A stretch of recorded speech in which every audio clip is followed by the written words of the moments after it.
It's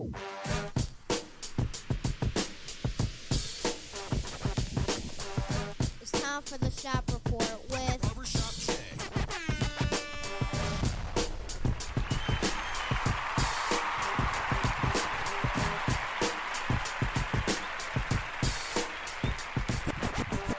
What up, sports fans? Welcome to the Shop Report. I'm Barbershop Jay. I'll be your host for the day. Here's what's happening. If you're up and around, you're out and about, and you want to give us a shout, that number to call is area code 267-687-0026.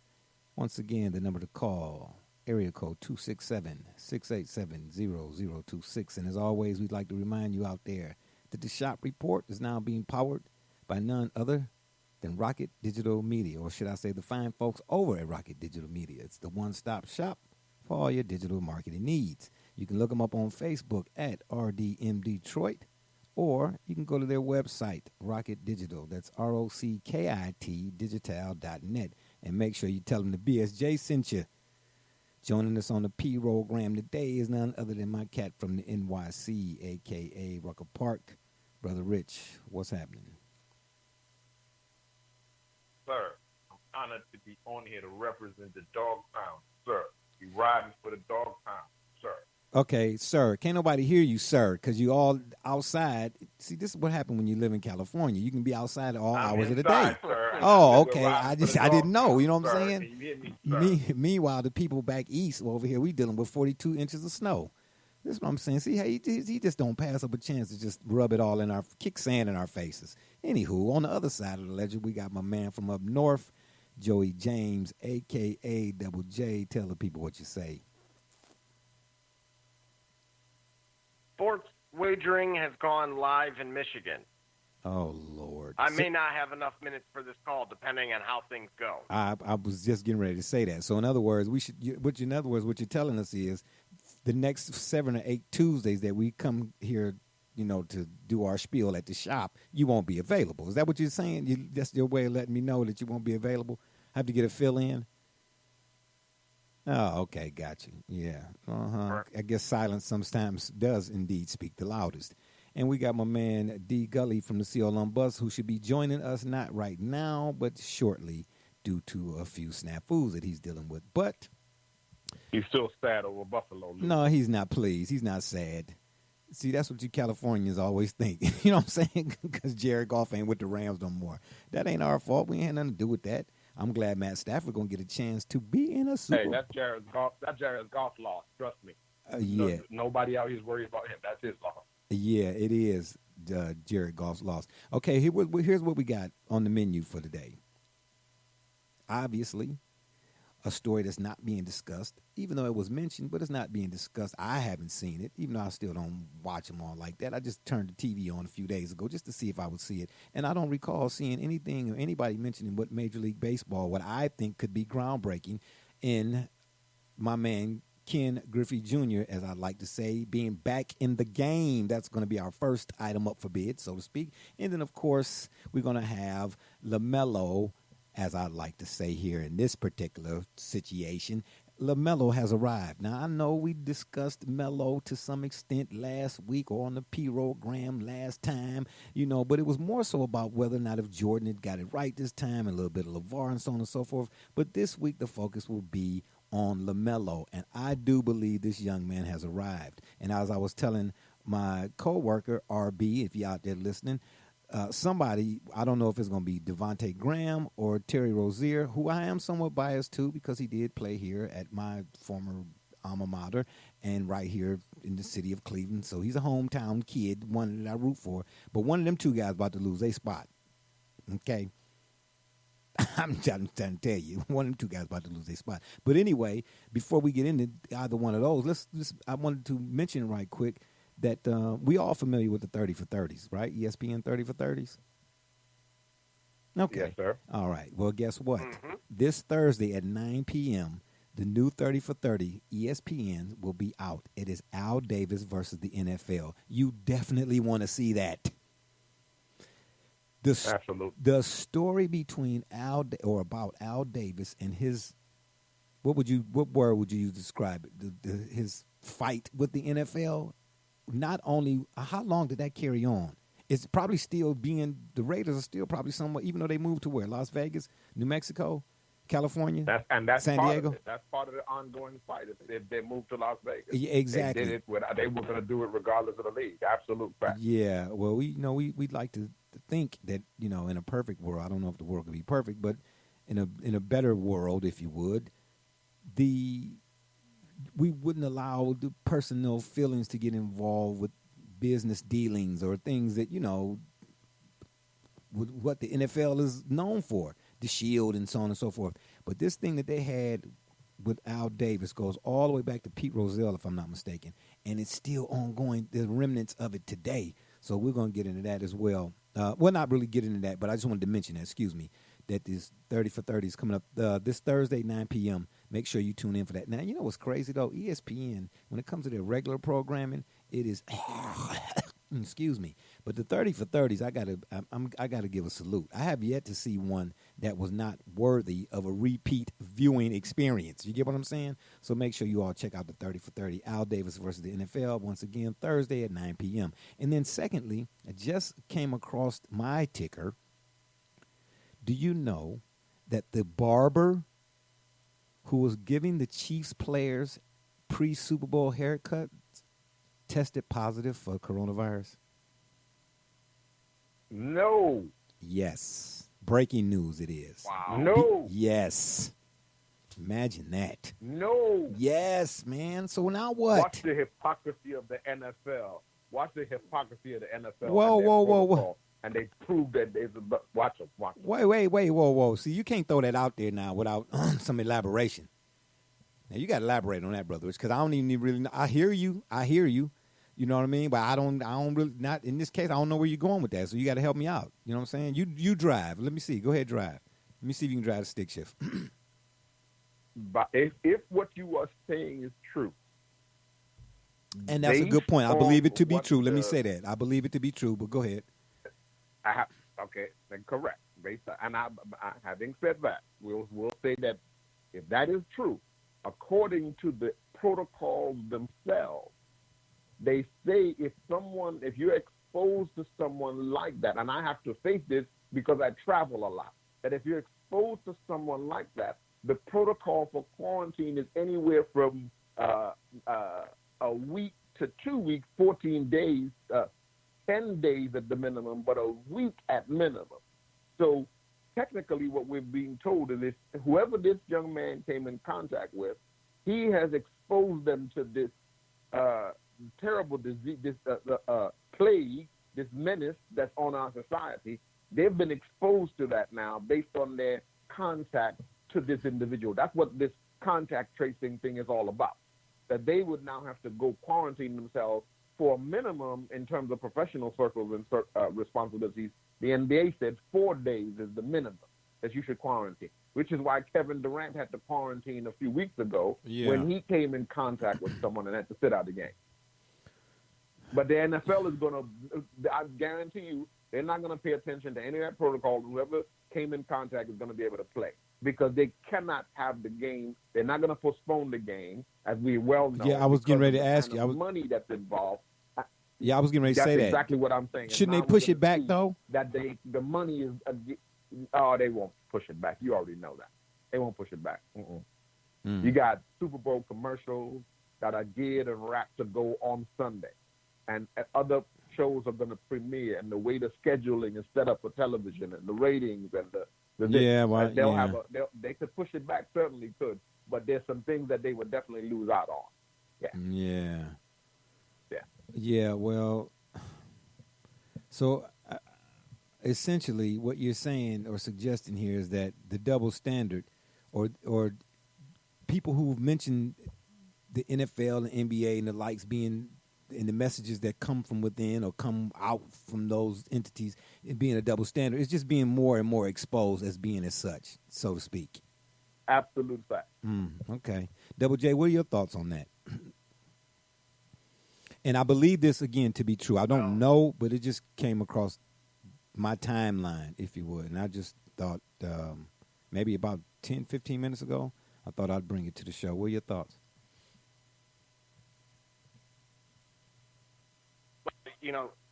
the virus in general, it's the impact that it's had with kind of the festivities and celebration element of all sports has been impacted. So if you think of Super Bowl week, especially early in the week,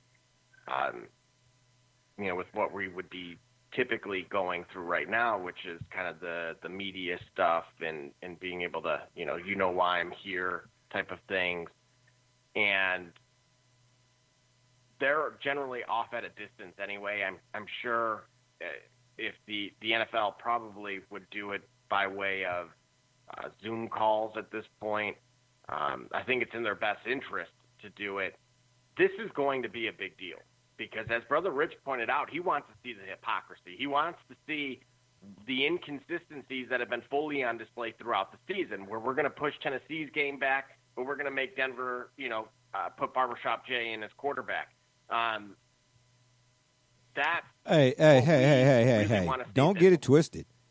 Don't get it twisted. Jay was a 5-star athlete. You understand? Don't get it twisted. Oh, I could go out there, you know what I'm saying, and I can call out the mic, linebacker, real quick, and I can kill, baby. You know what I'm saying? Omaha. Man, don't doubt my skin, man. What we doing here? We starting already? We only been 11 minutes in, man. I knew one of y'all was gonna throw a nice little, what looked to be like a Floyd Mayweather jab, but it's cool though. I got Sweet Pea kind of defense. You dig what I'm saying? I slipped that little thing right there. I caught that. Take that with you. Yeah, but anyway, yeah. Jay could play quarterback, baby. Wide receiver, defensive back, safety. Couldn't play on the D-line. I ain't way enough, but it's all good. You know what I mean? I'm like Steve Atwater, baby. You know what I mean? I stonewall dudes. Anyway, it's not about me right now. What was you saying? I'm just, well, you almost got something started. What? Yeah, I see that. We got a little Uncle Rico on our hands here. I mean, call it what you... Napoleon Dynamite. Yeah, call it... Oh, there you go. I forgot who I was talking to. I'd be glad when Gully called in, you know what I mean? So this won't be like a WWE, the Edge, whoever else won the match the other day. My daughter is really upset about the whole idea. She really, my youngest daughter, she really follows wrestling. She is not happy. I don't know why. I haven't talked to her in detail, but I'm sure I'll get the story here at 11. But yeah, I can't wait for Gully to get in here because it's always 2 against 1. You know what I mean? But it's cool. Like Popeye eats spinach, baby. You understand, man? Don't doubt my skills, man. And then Brother Richard, you chiming in, okay? All right, it's all to the GO. But yeah, man, the hypocrisy is the hypocrisy. I mean, what else can you say about it at this point, right? Do we ever see it, coming to an end? Or do we? I don't. I think as long as the earth is spinning, we will continue, and as long as life is being living, we will continue to deal with, things of this nature. It's almost like it's in the world DNA, or in America anyway. But yeah, I thought that was interesting to point out. So you saying, Brother Rich, and I'm not naming names here, if this young man who was cutting hair happened to be cutting hair of one of the most, one of the prominent players, popular players, that is no way that for this game they would sit that player down. Is that what you're telling me? I'm telling you that they probably won't even run this story on major TV. This probably will just be an internet phenomenon. We'll probably just know this in some circles of the internet. It'll probably just be a blip on the little ticker on one of these stations, because they're not going to interrupt the Super Bowl unless probably Tom Brady had coronavirus. I'll tell you this, Tom Brady himself would have to have coronavirus for them to interrupt the Super Bowl. Yeah, but guess who's the source? If there's any incentive, before you name the source, think about again the financial element of it. Yeah, again, ramifications. I've seen people wager during this virus on Madden versions of playing Super Bowl squares with a virtual game. So under the circumstances, this has implications. This can swing the line. Like, hey, they might not be showing symptoms, or maybe they're taking ibuprofen or something beforehand because they're feeling a little bit off. That type of stuff impacts your performance. You got to be at 110% for that particular game. Well, you got to be 110% for that sport. Period. I mean, we saw what happened to Myles Garrett when he had it. And I'm not saying anybody in this case does or doesn't or what. I'm not saying that, but we know Myles did. And Myles was on the sideline for a few plays in some critical moments of games late in the season. So, and it's no joke now. Don't get it twisted. I know some people personally who've had it. And thankfully, for those who haven't, please keep doing your due diligence by all means.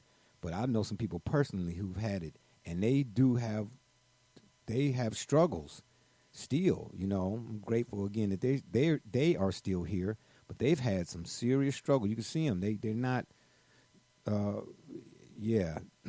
functionality it takes a minute to get it back, and I bear witness to that. I mean, I haven't seen a football player with it, of course, other than on TV. But I'm talking about people I work right next to, so to speak.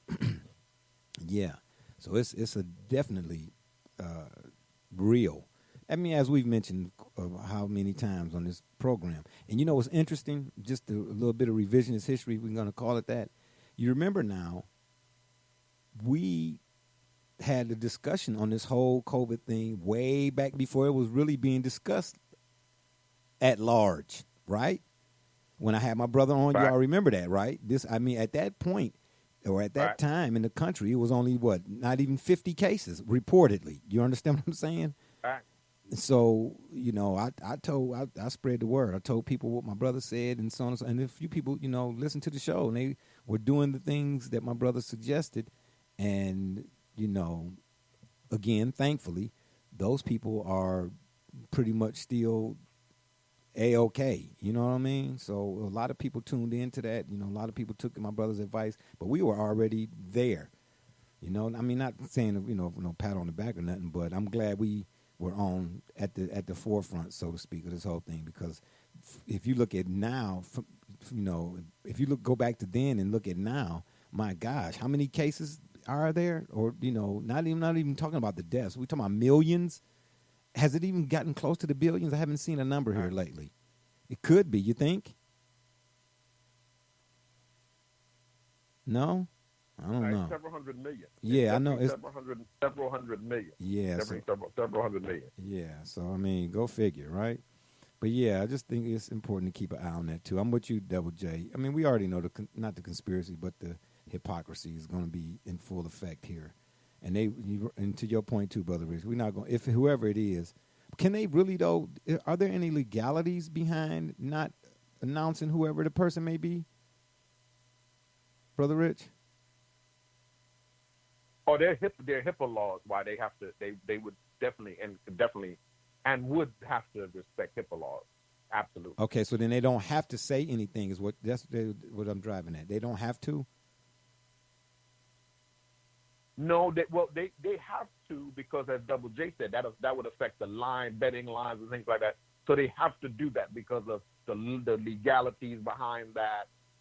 Because obviously somebody knows it. If it's coming across somebody's line, it's being talked about somewhere in the sphere. Now, whether or not it becomes a mainstream topic is the question that I'm dealing with, and I don't believe that becomes a mainstream topic. Because then you would have to have conversations as to whether or not those players play, what are the protocols, how many people are affected, and because there's so much money riding, and as we all are coming to learn in our lives, it's all about the bottom line. And the bottom line of the NFL and the Super Bowl in particular is so enormous. So many, and in particular in a year where we have had a year where sports themselves have been disrupted, the NFL is trying to put on as normal, quote-unquote, a Super Bowl as they can. And we know for a fact that if this virus interrupts the Super Bowl at this time, because depending on who got a haircut, depending on who came in contact with who, and then came in contact with who, and then we're talking now about if we're following the quote-unquote protocol that they would say you have to follow. You're talking about players who would, be unable to play right off the – remember, as the Cleveland Brown fans, we know this happened to our team during the season. Why, during the season, there were several weeks where players were under protocols, COVID protocols, and they could not perform with the team that weekend. This is a fact. So if there are players in the Kansas City locker room, let's say on a wild speculation that he cut all the wide receivers, cut all the wide receivers' hair, then you're telling me they have been potentially exposed to coronavirus, and based on the protocol, they're to be isolated for a period of time. How does that affect the Super Bowl? And as Double J pointed out to us, how does that affect a betting line that probably, I don't know the number it would be at, it probably includes, what, billions of dollars at this point? Yeah. You also have to keep in mind that, speaking of the financial elements of this is a year that you've seen some of your mainstays, your thoroughbreds in terms of annual investors on the television revenue by way of commercials that have pulled out and or scaled back from, folks like Budweiser specifically. Yeah, Coca-Cola too, I think, you and won't see Pepsi and people like that, if I'm not mistaken. And that in itself, if you were to tarnish the event any more than they're already feeling, I mean, you're absolutely right that there very well could be a positive case and you'd never know about it.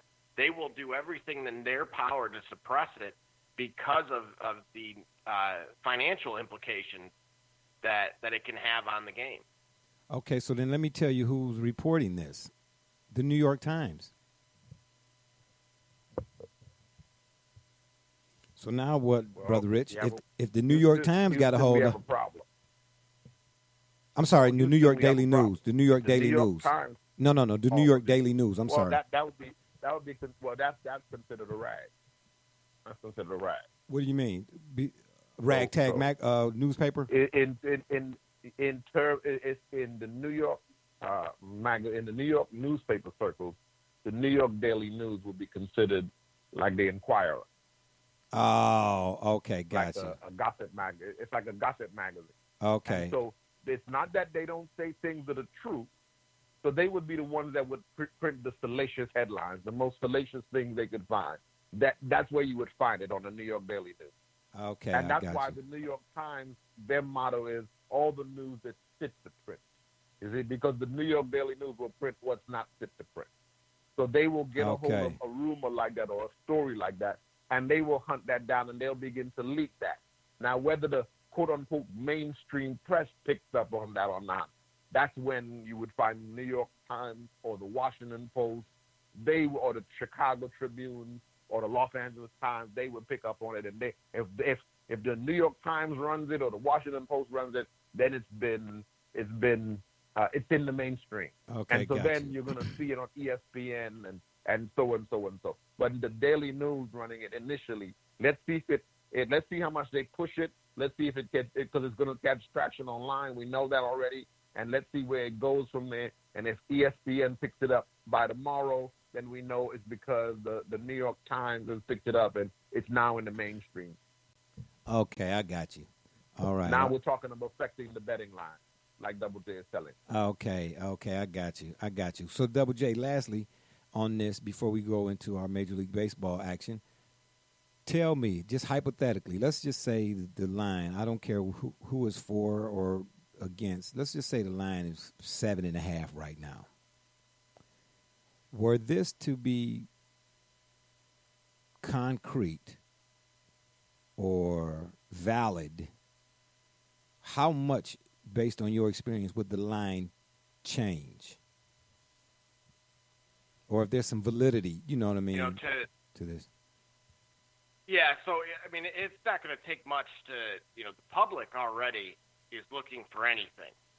Anything from a breakup to an Instagram photo or unfollow, that they will go off of anything to try to gain an edge, so to speak. So what would likely happen is, chances are, someone on social media would be able to ID, again, to Brother Rich's point about HIPAA violations and such, they would be able to find who the barber was quickly. I know a friend of mine is one of those types of barbers in Chicago, and he's at his good, kind of client list, so to speak, is is up there on the NBA side. So they would be able to find them rather quickly, and then they would, chances are, via social media, and mainly for good publicity to be able to help the individual. That was the original intent, to be able to help them grow their business. They would be able to ID what player he's typically around. Again, drawing comparisons with he's typically around receivers, or there was someone specific on the team that he's been pictured with before. They will be able to literally do that drawing board of conspiracy as to who may have been impacted by it. And at that point, that will swing the line at least a point. And again, to be able to do that is no different than your stock market with what you've seen over the past week. It takes some significant numbers to get a line movement. But it also is going to take for it to kind of, grow legs and start really moving here. It's going to start with something like that. So as Brother Rich pointed out, that particular paper is willing to roll the dice with the advantages of just more ad spend, I would say, from people like ourselves talking about it and others ultimately going to it and opening it. But if it turns out to even have an ounce of truth, the general public are going to do their homework. That's why, we've talked about other conspiracies, so to speak, on this show with Michael Jordan and countless others where, people can put a very, can pivot very quickly with certain topics. And this certainly would be one of them. Yeah, it was definitely interesting take, or interesting story, and definitely one we will follow. Given that the Super Bowl is 4 days away now, 5 days away. This Sunday, what's the day? Tuesday. Right. Yeah, this Sunday. Yeah. So, in other words, we don't hear anything by maybe tomorrow, but at least by Thursday, then it's no big deal, or it's hush swept under the rug. All right. Right. Yeah. Okay. Gotcha. All right, fellas. And remember now, you know a little bit about this. Before we last thing on this, okay. You know a little bit about this. We can bring this right home to you, Jay, because this would be like if your cousin. You remember when he used to get those calls? Hey, right, you know what? That's crazy, Brother Rich. I was down to the hotel. Yes, It's that's exactly what it is. Yeah. So remember now, you only bring one barber because you don't bring everybody. You ain't bringing everybody. So you bring one barber, and then all the brothers be like, "Hey man, I got a barber coming. Hey, who want a haircut?" So he's cutting more than one hair. So whoever that barber was, when he went there, depending on whether they were in Kansas City, well, they probably are in Tampa. You see, they probably already in Tampa already. So I don't know where this happened. So wherever it happened, the barber got in, and he didn't just cut that guy's hair because they're not going to bring a whole bunch of barbers. They're not going to get, because of the security protocols. Right. Like we would send for Dre, or Dre would come down. It's only a certain amount of people that's dealing with that. Yeah. So there's no way for them to tell us he only cut one person's hair. Yeah. Impossible. Yeah, it is. And matter of fact, even the barber who goes to wherever the people are being cut or whatever, if he brings somebody with him, it can only be a small contingent. You get what I'm trying to tell you? You know what I mean? Like maybe one or two other people. Absolutely. And it had to be known ahead of time, like, hey, man, I'm bringing my cousin, or I'm bringing my this. You know what I'm saying? So, man, yeah, it's wow. The possibilities, no pun intended, are endless, right? Of who could have and who couldn't have, or who might have and who might not have. But this is definitely interesting. And I'm glad you said what you said about the Daily News. I did not know that. I did not know the Daily News was like one of those publications you pick up while waiting in the aisle or waiting in line at the checkout line, so to speak, because that's what it kind of sounded like you were saying.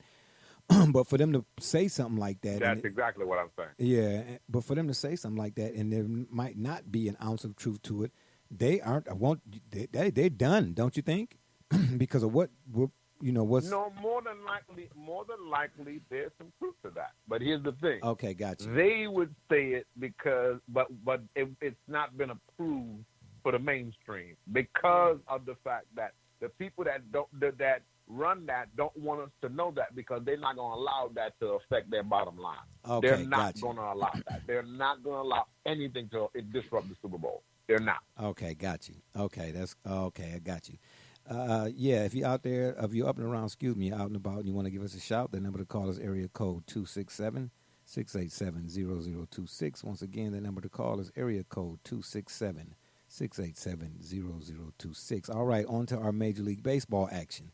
Man, oh man, oh man. I had a couple of other topics that I'd already put together for tonight's shop-episode, if you would. But when I came across this one after the fact, I said, oh my gosh, this has to replace them all.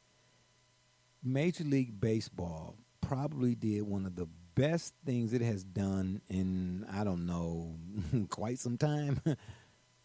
Ken Griffey Jr. is back in the game. Major League Baseball has named Ken Griffey Jr. Senior Advisor to the Commissioner. He will consult, of course, with Major League Baseball on baseball operations, youth development, and improving diversity at all levels of the game. So, Brother Rich, I ask you, will this move get Major League Baseball back on the fans' good side? Absolutely. What better ambassador can you have at a time when the game is in trouble and baseball is finally facing one of their demons? Quiet as it's kept, the Los Angeles Dodgers, a prominent figure, I don't know how many people are aware of this, Ice Cube has for years been criticizing the Dodgers that while they represent a diverse city, the team is one of the least diverse in Major League Baseball. Yes, it is. And so part of why Mookie Betts was so well approved and received when he came to L.A. was because people were glad that the team got some color. Some diversity. And so baseball has had a problem recruiting black homegrown talent. And so here you have a clean cut, no steroid attached to him, no problem. Exactly. He got a good family history with the game that now can appeal to a wide cross section, including finally young black men in the cities to pick up the game that once was a part of growing up in the city. Yeah, and so it's good to see that they got the young man to get involved in it. I like you applaud it. Yeah, for sure I do. Once upon a time, baseball in America, baseball was America's pastime. I don't know or can't say it will ever get back to being that because football seems to have somewhat supplanted it or whatever. And that could be in part because the African-American presence has dwindled considerably. I don't know. But this move right here, in my opinion, oh my gosh, it puts Major League Baseball right back at the table. Now, on what side or what end of the table, I don't know. But I'm in the room. I'm glad I'm in the room. Double J, what do you think? Will this move get Major League Baseball back on the fans' good side? Oh, absolutely. It's something that's needed. His perspective on a lot of different things, especially related to the sport, have been very in tune and in touch with the overall pulse of the general public, as well as, of course, the circumstances that the sport finds itself in. So I'm very much looking forward to what he can ultimately bring to the table and some moves that he'll be ultimately, responsible for that come to fruition as well. Yeah, I don't know what else I could really say. You all hit on it very well here. But again, I just have to reiterate, and I really don't like being redundant. I'm just glad. When I saw this, man, I almost fell out the chair. I really, really did. Double J, we'll stay with you. We know what the word consult means, right, by definition. But his consulting or consult with Major League Baseball means what exactly, in your opinion or your estimation? Well, that's where his skill set in knowledge of the sport and the circumstances that they're in, you don't need the traditional people. You need experts that, have either certain backgrounds or are familiar with certain environments or circumstances. So when, they bring some of the questions to him about how, some of the challenges that they're facing, that's where he's able to give them a fresh perspective on certain things that they otherwise themselves were not really capable of previously doing. Okay, got you. Yeah, that's good stuff. Brother Rich, what about you, man? The idea of Ken Griffey Jr. being a consult or consulting with Major League, with MLB. I don't know what's wrong with my speaking here right now. That senility maybe has took effect to other areas of my body. But, him consulting with Major League Baseball means what exactly? Because in a lot of cases, and I say that, and I pose this as a question, because in a lot of cases, we've seen guys, we know about the token hire. You understand what I'm saying? So when they say consultant, that to me was I look at verbiage, that was kind of like specific. So when they say that, again, in your opinion or estimation, what does that mean, in layman's terms? What does that mean for the folks? I'm gonna go exactly where you were gonna go with it. That it's a very specific terminology. And when we bring in a consultant, when a company brings in or somebody brings in a consultant, when a major corporation such as Major League Baseball brings in a consultant, it's because they've identified a unique problem that is within their particular system and setup and dynamic. Gotcha. They themselves cannot fix from within, so they need to get someone from outside to give us some consultation as to what should we do to address this particular problem that we have. And this young man, as we can all bear witness, he's uniquely qualified to address the particular problem. Yes, and he I want is. to be specific in saying I don't think it's any accident that they picked him in particular, because he is a very good representative of what they're trying to attract to advertise and pull towards the game of baseball. Absolutely. Yeah, and now that you mention that, I'm sitting here thinking about I didn't really get to see his father much, towards the latter part. I did watch Griffey. Oh, I still say to this day, one of the sweetest swings I've ever seen in baseball. Even when they were playing when they were playing the Indians and all of those American League divisional rounds, for the Indians going to the World Series or whatnot. Some good games, by the way. Every time he came to bat, I always rooted for him to get a hit. Sorry, I didn't care the situation or not. I'm sorry, Cleveland, and I was really back onto the boys in red and blue or whatever back then. But that guy he just embodies class to me, a consummate professional. And for him and his father, I don't think that their story is told enough as a father and son, situation when we discuss all these other father and sons, stories, in the other sports arenas, the Major League, the NFL and the NBAs and so on and so forth.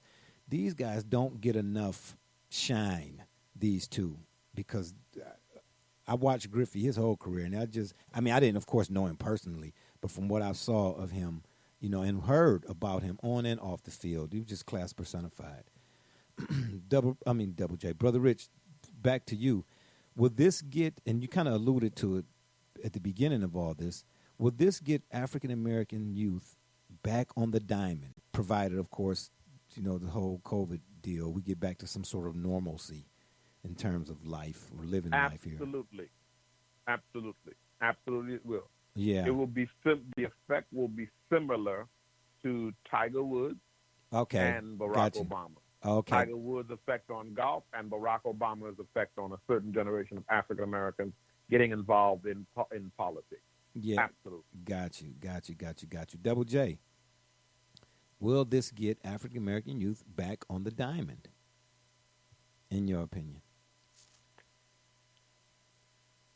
Not the move itself, but what he will ultimately do to put programs in place to rejuvenate the sport in the communities that need it. So that will have an impact. Again, this is getting back to the grassroots and planting seeds again.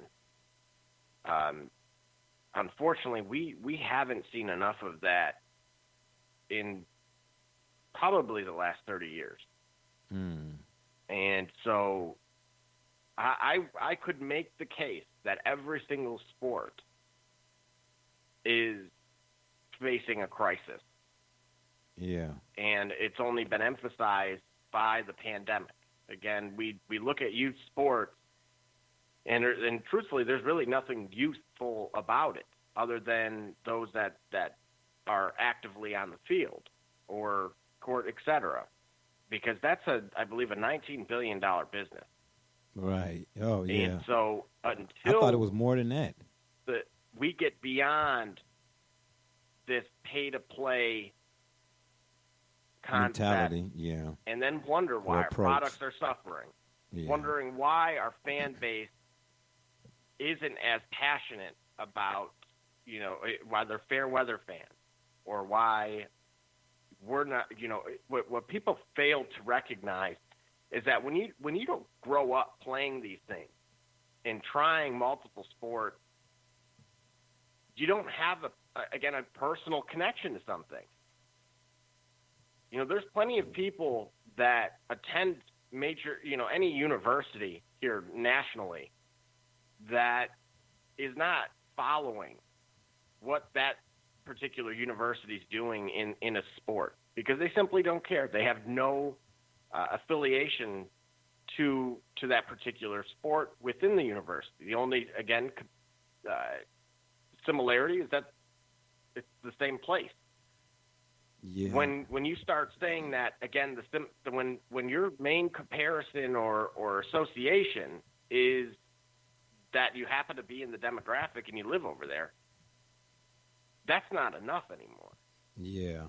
And that was okay for the last 15 to 20 years. But now with ticket prices going up, now with a pandemic, you're losing and have been losing that. The root of your tree has been dying and been filled with termites, and you refuse to do anything about it. And now that it's rotting, you're now finally taking action. You better hope that it's not. Sadly, Double J, that's the American story. Whenever America gets in trouble, the last-ditch effort that she reaches for to save her economy or her issue or her situation is the people they've been neglecting the whole time. Major League Baseball has been in trouble. This didn't just start because of the pandemic. Baseball has been dying.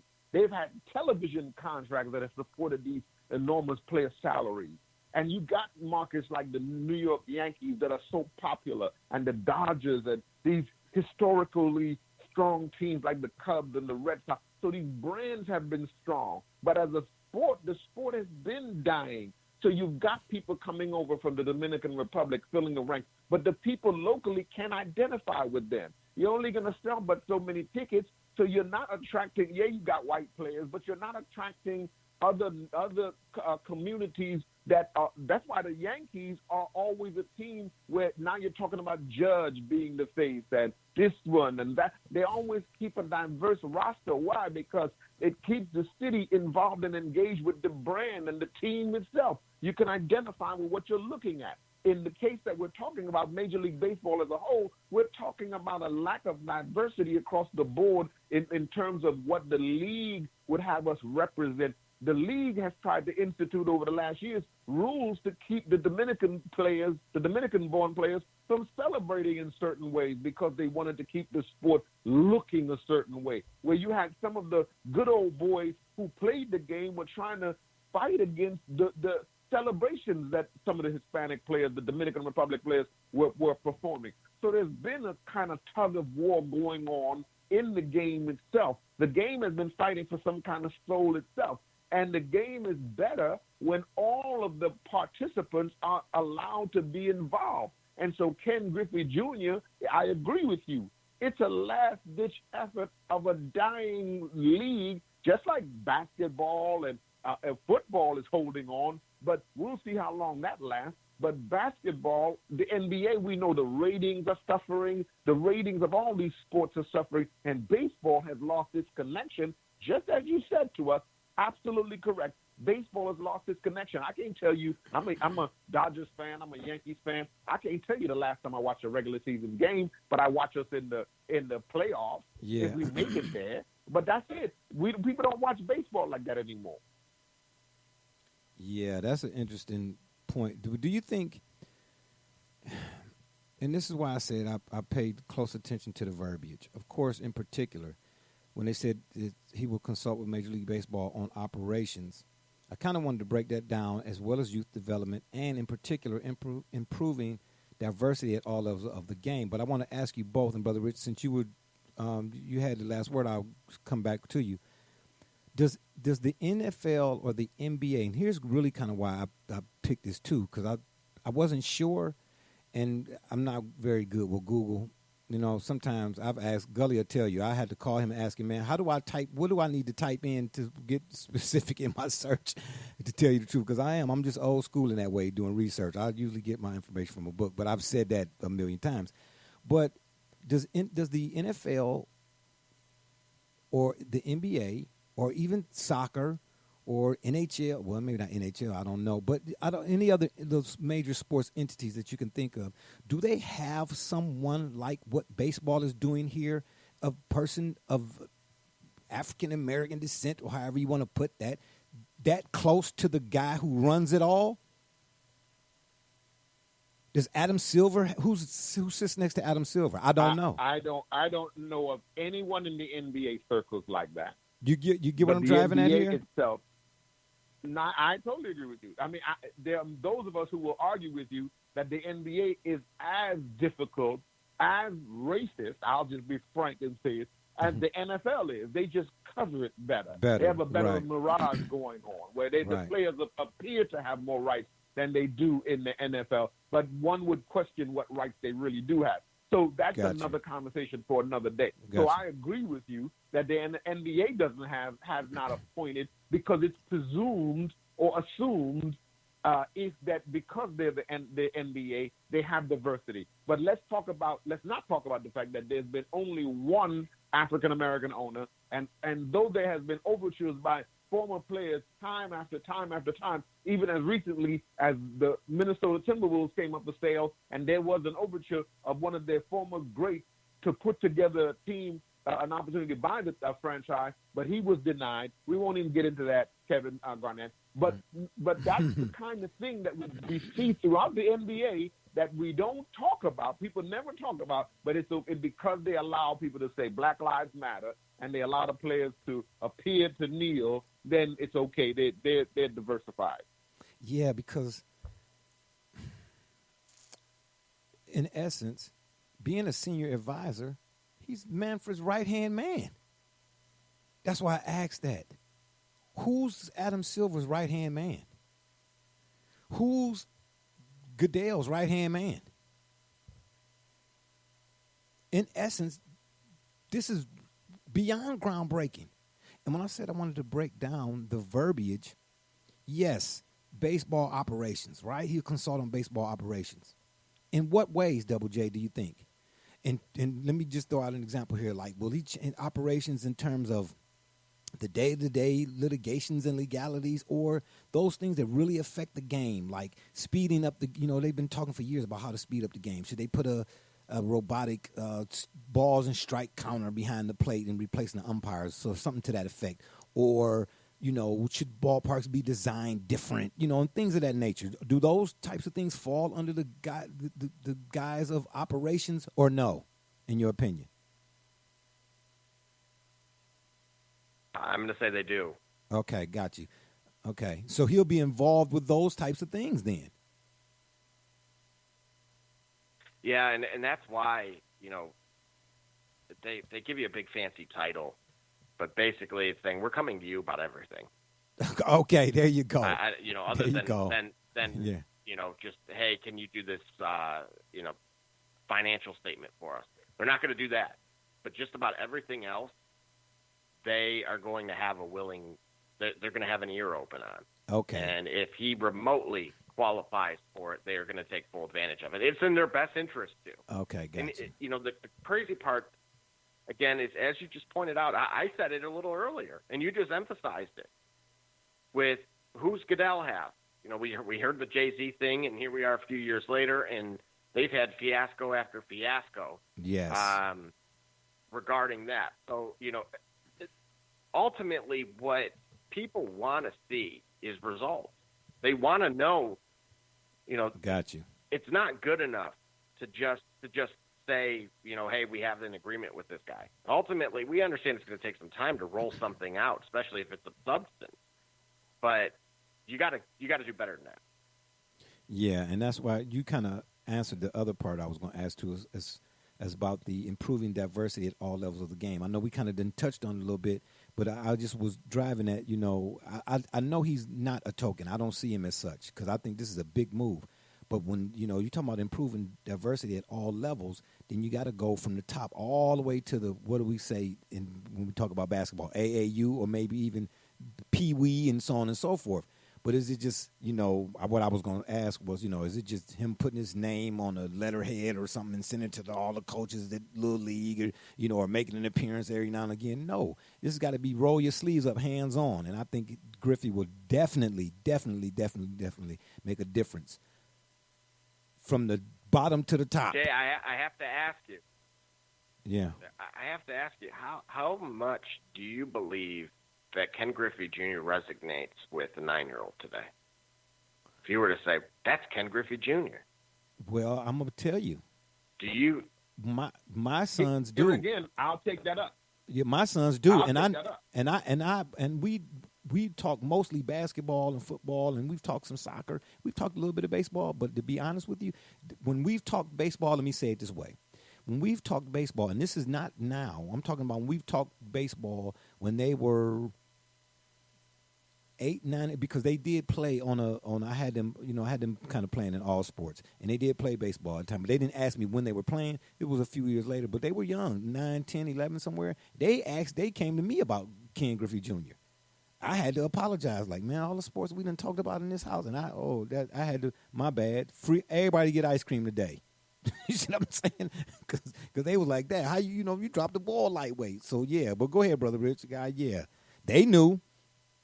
Well, here's why I think in baseball, more than any other sport, he's likely to resonate. Again, I agree with you, Double J. They're tremendously challenged with this. And even though this is what you might call, and correctly agree with you, that this might be somewhat of a Hail Mary for the league. But here's why I believe it resonates in baseball more than any other sport. It's a sport of legacy.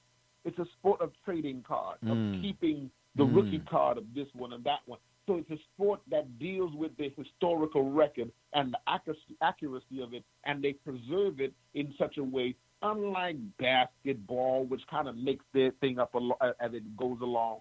And because of baseball and what it was supposed to and is supposed to represent in the American psyche, there's a place for a historically great figure such as a Ken Griffey Jr. Not just anyone, but I agree with you again that they have a tremendous challenge on their hands. But this is why it's believed, and we believe, those of us who believe that this, if you're going to choose somebody, you could not have chosen a better person. Yes, if you're going to try, this is the person you try. This is the person. Yes. Yeah. Thank you. That was good stuff, fellas. If you're up and around, you're out and about, you want to give us a shout, that number to call is area code 267-687-0026. Once again, the number to call is area code 267-687-0026. And we're powered by none other than the fine folks over at Rocket Digital Media. It's the one-stop shop for all your digital marketing needs. That was some good stuff, fellas. Okay, let's go on over, slide to the left a little bit and get our NBA action on deck. I know we talked about it last week, but I got to bring it on back. Now the focus is strictly on my man, LaMelo Ball. And yes, I'm here to tell you, he has arrived. Like I told RB, we was having a discussion in the locker room. I said, man, let me tell you something, man. This dude is getting ready to take somebody's spot, man. He said, oh, man, if he turned the ball over, he got to wait his turn. No. If you're telling me the only reason he's not starting is because he got to cut down on the turnovers, that don't take that long. As we saw evident when he dropped coming off the bench, 27 points, however many rebounds and 9 assists and so on and so forth. Now, y'all know I'm not a real big point PPG type of guy or whatnot. But what I like about this guy, I'm telling you. I've asked the question 1,000 times. How many NBA players currently who play the position, quote unquote, of point guard that have that acronym next to their name are really, truly guys who can control the game on both ends of the floor? Some of your most heralded wow moment type dudes don't do that. They're not floor generals, and they don't control the game on both ends of the floor. I see elements of that in this young man. Okay? Let me just say this, right? Okay? He scored, LaMelo did, a career-high 27 points to go along with 9 dimes, 5 rebounds, and 4 steals. Not last night, but a couple nights ago. And again, for those who rely solely on the numbers, okay, 31 minutes played, 8 for 10 from the field, 2 of 3 from behind the arc. Let me repeat that, 2 of 3. See, that's the one thing that stood out to me when I watched this young dude, man. He is not living and dying 70 feet away from the basket. 2 of 3 from behind the arc, 9 for 9 from the free throw line. And this is for you, Double J. And I had to go this far. I usually don't, but I felt compelled with a plus minus of 37. I'm just saying, Double J, you tell me. And I got some more on him. I'm just saying. What? Did I do a bad thing? See, this is what I got. This is what I do. This is what I do. No, that's great. I'm drinking this in. Continue, please. Oh, wow. Really? Seriously? Okay, well, before I go any further, I'm just going to stop right there, and we're going to come to you with this. Everything I just read so far, especially about the plus-minus part, I mean, come on, man. Give me your take. I mean, is this a good thing? Is this a bad thing? Where do you see this guy? Everybody talking about a guy's ceiling and projections and so on and so forth. Have at it, Double J. Tell me what we see or what we could potentially see from LaMelo Ball going forward. Because, I forget who they played. I should have wrote that down here. Who they played when he did all of this. It was just a few nights ago. He came in for Jason Terry or whatever. He came in off the bench when he did all of this. But then why I keep saying Jason Terry? Terry Rozier, excuse me, allegedly injured his ankle, and then he got his first start against, was it the Miami Heat? Did they play? Yeah, I think it was the Miami Heat. He didn't do all that fantastic point-wise, but he still maintained all of his other productive numbers, if you will. But go ahead, take it away. I digressionize. He, in this last week, he's ruined a few of my tickets, I'll say that. So, wow.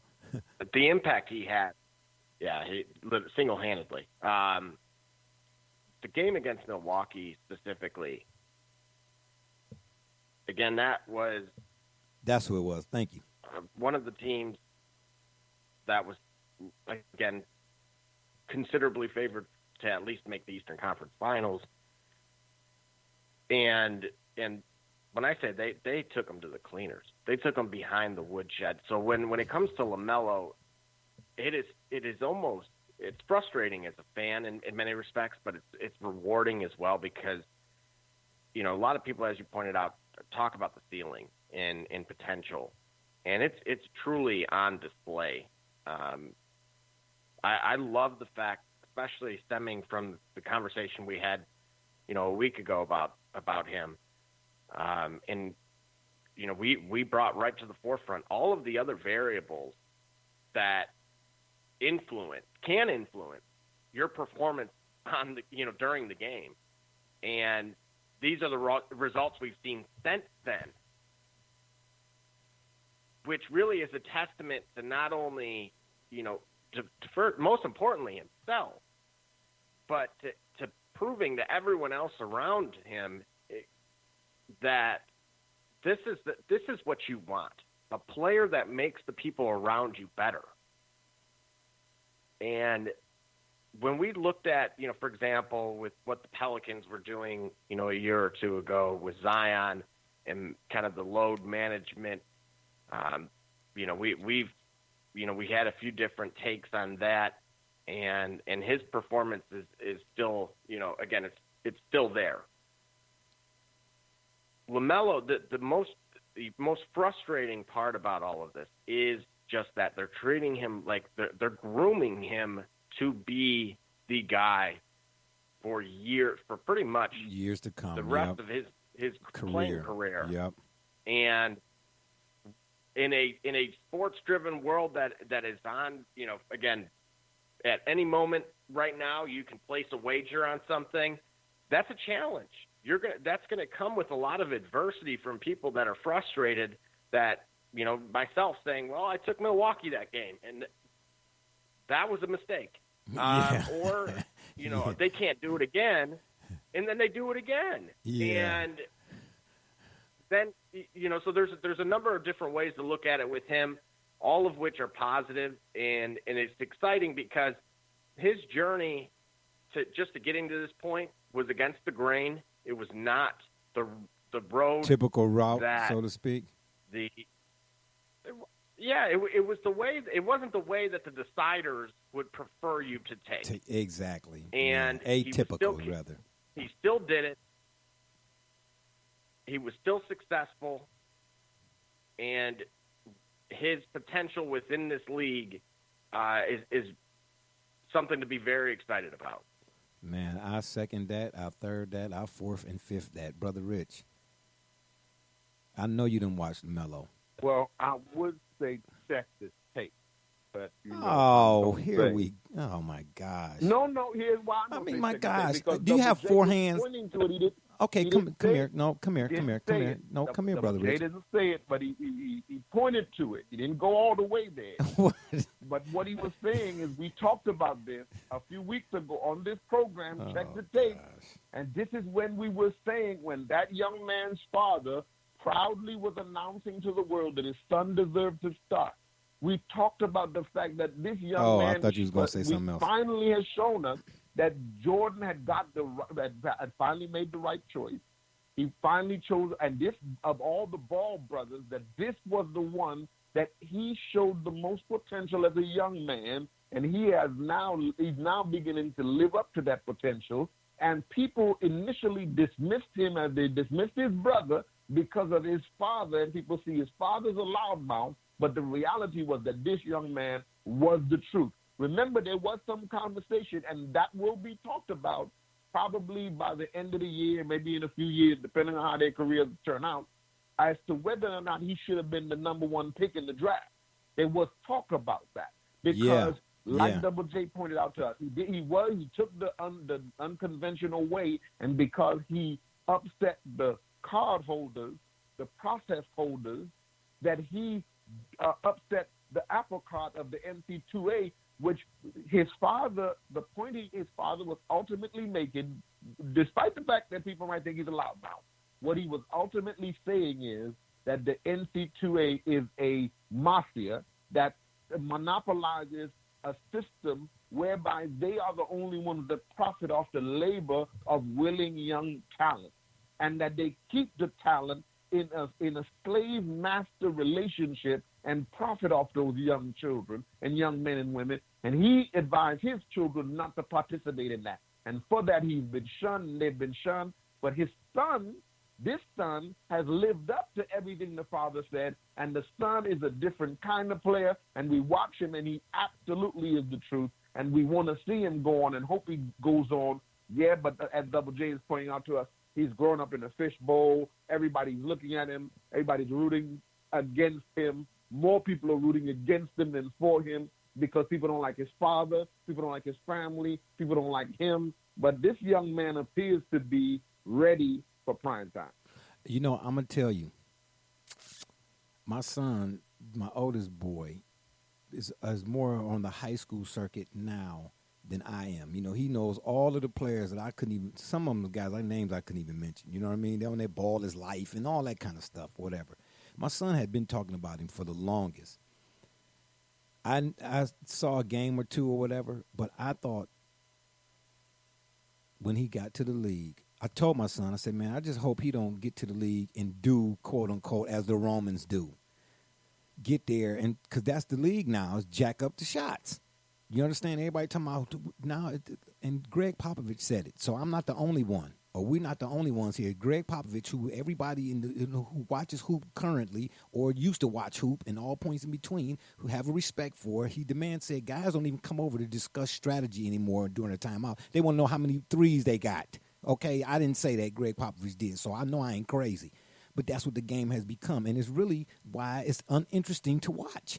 Oh, you cannot sit through an entire 48 minutes. Okay, that's a reality. I've said, man, I hope he don't come in and do like the rest of these dudes is doing. You know, everybody now, the whole talk is about, man, he had a great game. He went 19 for 19 from 3. You know what I'm saying? But what about all the other stuff or whatnot the case? Okay, so, but when I saw him come in right away, and I'm not saying I'm an authority, but I've seen enough of them. In my day, yes, I started right away seeing attributes. Brother Rich, you know, every time we had these kind of discussions, you know, I always got to go back to that time when we was talking about Kevin Durant when he was coming out of Texas. And what I said to you, you know, my thing is, right, yeah. NBA translatables, right, next level translatables. Right. Man, the dude, and I'm not about to sit here and tell you he going to be the next this and the next that and the next, I don't give me a break with all of that. Let him be LaMelo Ball, period.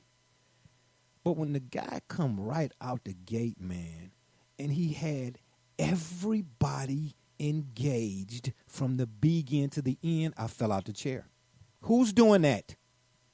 And he can play the 1 or the 2. Find me a player, even if you watch, you know what, you don't even have to watch an NBA game. Just talk to me about the NBA highlights you watched on SportsCenter last night, where because they show it out ad nauseum. Show me a player who got the ball in his hands all the time.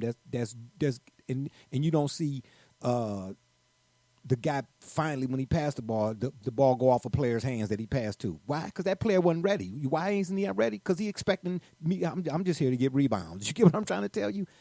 Everybody. I mean, come on, man. I mean, the dude got Malik Monk a career night. I don't even know what Malik Monk's line was. There was so many doggone numbers attached to it. I mean, my goodness, Malik Monk had, how many points did he have, Double J? 365. It seemed like it. LaMelo is doing that. He has everybody engaged from begin to end. You cannot, who's doing that? Tell me, I mean, I'm not talking about the Chris Pauls and the Rondos. Because those two guys are floor generals. I said it. I'm telling you now, this dude got floor general attributes. That is a rarity. It's a lot of guys in the NBA. We all know that got talent. That's not the question. What he has, once they start getting to the playoffs, it can be sustained. That's what I'm trying to tell you from an offensive standpoint. This dude, he got attributes, man. He got attributes that some dudes that play his position, 1 or 2, been in the league 6-7 years, don't have. That's all I'm saying, and it's refreshing to see. Real spit. The NBA may be on the upswing, bro, Rich. It may be. We might get a chance here with the Jaws and the Zions and now the LaMelos. We might be able to, you know what I'm saying, go to a game again, Brother Rich. But check the tape. Oh, check here we tape go. On this very same program. Okay, here, let me pat you on the back. Let me pat you on the back. Program. Gosh, have mercy. You want me to pat you on the back? No, I know it's not about. We all no. I don't get that kind of credit, but go ahead. I'll check the tape. Yeah, it does. Yeah, absolutely, we give you credit. Oh, sir. please. We give you all the credit that you deserve. Okay. Okay. Wait. Hold on. As a wonderful. Hold it. A serious person as it comes. Oh, but nevertheless, please. in the area of. Hold on. No, wait. Hatred, no, we don't give you. Yeah, okay, so you give me credit and discredit, but the kind of credit that you all give, I just want to make sure that we're clear, and the people out there listening, they understand very clearly. The kind of credit you all give is like the State Farm guy, the fisherman, or Dollar on a String. It's the kind of credit. Oh, you almost had it. Oh, you got to be quicker than that. Yeah, I got you, man. Go ahead, continue. This dude here, unbelievable. Go ahead. Yeah. What you saying? Yeah. Nevertheless, Yeah. check the tape on this very same program. We have said for years, the talent of the league is undeniable. There's an undeniable amount of talent. talent pool continues to improve.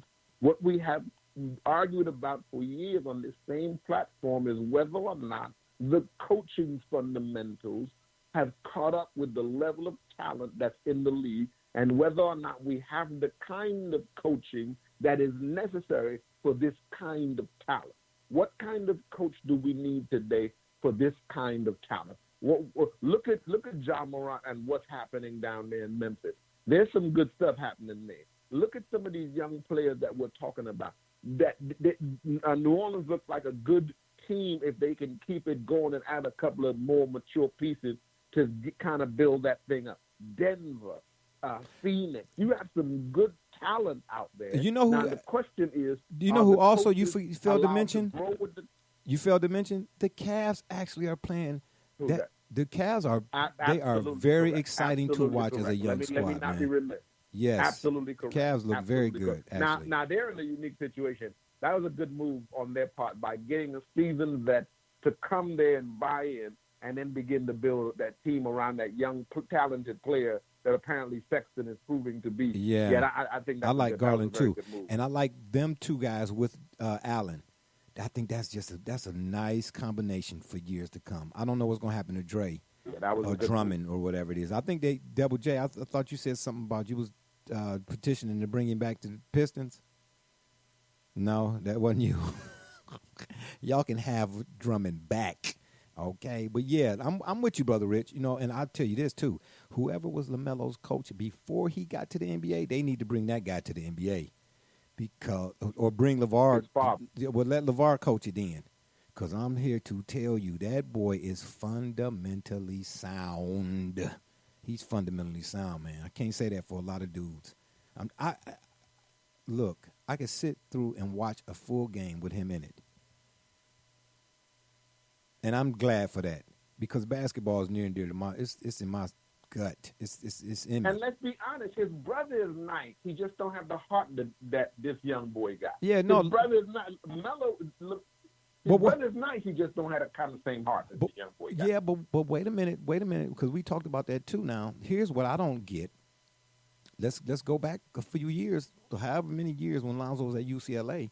You can go pull up any newspaper article, watch any video clip prior to him coming out to the draft. When I say prior, maybe his sophomore. Anyway, it was a time at UCLA where he was all the rave. And as he got closer to being drafted, the conversation heated up about Lonzo could have been a number one pick. He had that kind of hype coming in. But this when LeVar, said what he said, then all of a sudden people stopped liking Lonzo because of what LeVar said. I disagree with that. You know what I mean? If I like to do it, I like to do it. I can separate the two. You understand what I'm trying to tell you? But Lonzo was the rave coming out of UCLA. Go back and look at him at UCLA. He used to ball out. So yeah, Lonzo, yeah. I absolutely remember him. Yeah. But I don't put that at the feet of his father. Let's be honest. You know that there were some boys who you saw up at Woodhill, they were really, really nice at Woodhill. Oh yeah. They might have been really, really nice in that but when they got to their high school or their college, or them lights got brighter and brighter and brighter. When you get to the Forum and Magic Johnson is hype for you, and you drafted to the Lakers, and you got this pressure. This is I know I'm gonna get some flack for this, Kobe. But the fact that I had to say that before I say, but the fact that LeBron James arrived in the NBA with all that pressure on him and lived up to the hype, has to be some credit to that young man. Hell no. You're out of here. Like you're out of here. I'm cutting you out right now. You're out. You're done. That's and it. Unfortunately, Finito. the stage Bye-bye. light was just a little bit too bright for him. And you see what happened. No, I hope that whoever's listening didn't hear the last 7 seconds of what you said. That's why I was talking over you. Absolutely not. See, this... Okay. All right. I see I got a letter to write to somebody's commissioner. We're going to get you out of California. We're going to bring you back to New York where it's cold. You know what I'm saying? You done got a little beside yourself being out there in the sunny side, California, sunny side eggs. Yeah, because you blaspheming right here on this program today. I tell you are. But lastly, what I'll say about LaMelo, for me, it is all, especially when it comes to the NBA, it's always been, not always been, but a big part of me being vested or interested in it has been the players and whether they complement each other or not.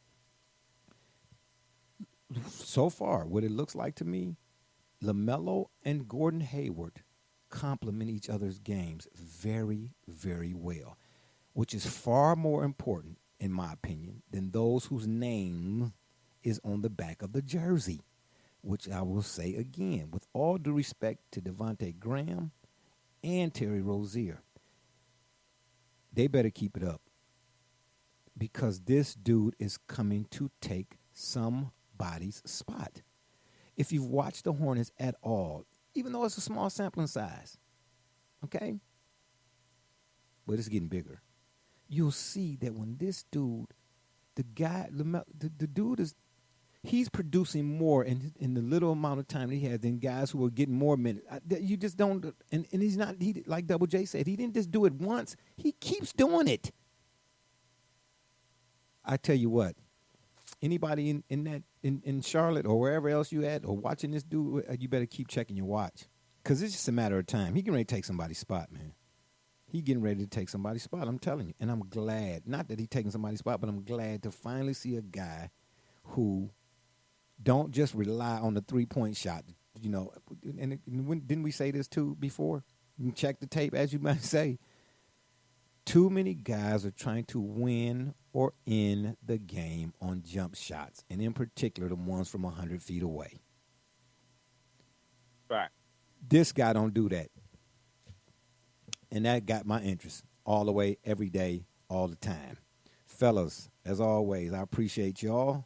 You understand what I'm saying? This was good stuff. I'm kind of sad that my man Gully couldn't join us today because I know he wanted to get in on some of this action, but it's all good. You know, y'all can tune in next week, God willing.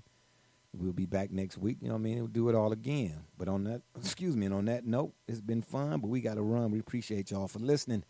Don't forget to check us out right here on the Spreaker.com network, or you can check us out on Facebook, Twitter, Apple Music, Google Podcasts, iHeartRadio, or wherever you listen to your favorite podcasts. And make sure, please, to give us a follow. Don't forget to subscribe to our YouTube channel as well, or you can hop on over to the shop's Facebook fan page. And if that don't work, Google it. For my mans, B Rich, Double J, and all those, and D Gully too, even though he wasn't here, and all those who follow and support us, we say thank you.